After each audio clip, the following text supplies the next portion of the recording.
Pinaiimbestigahan na ng National Food Authority o NFA ang umano'y hoarding o pag-iipit ng supply ng bigas ng ilang negosyante. Paliwanag naman ng isang grupo, walang hoarding na nangyayari. Sadya raw silang naghihinay-hinay sa pagbebenta ng bigas dahil mahina naman daw ang demand. Nakatutok si Julius Segovia. Walang kakulangan sa supply ng bigas. Yan ang siniguro ng National Food Authority kahit pa raw sabing lean months ngayon o panahong wala pang ani. Kaya wala raw dahilan para mag-panic buying. Pero ayon sa NFA, kapag ganitong kakaunti ang ani, di raw nawawalang insidente ng hoarding. May impormasyon daw sila na ilang rice traders ang nag-iipit ng supply. Pinaiimbestigahan na raw ito ng NFA. Hindi ko din po pwedeng sabihin 100% na walang hoarding sapagkat pag pumisita po tayo sa mga gilingan, makikita po natin na madami pa pong nakakamadang bigas. Araw-araw raw nag-iikot ang mga market inspector ng NFA para tiyaking may sapat na supply ng bigas sa merkado.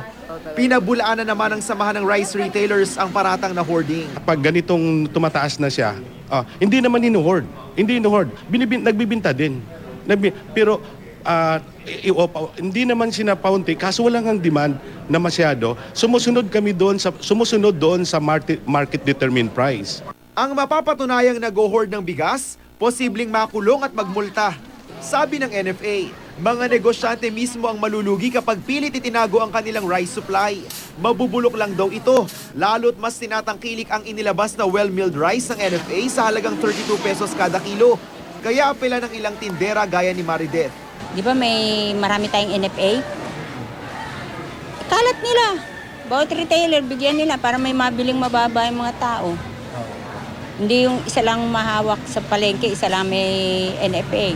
Normal pa rin daw ang supply ng bigas sa merkado. Bahagya lang daw talagang tumataas ang presyo ng bigas tuwing Hulyo at Agosto dahil hindi pa panahon ng anihan. Pero sa katapusan ng Setyembre, inaasahang balik normal na raw ang presyohan ng bigas sa mga pamilihan dahil simula na rin ang harvest season. Julius Segovia, Nakatutok, 24 Oras.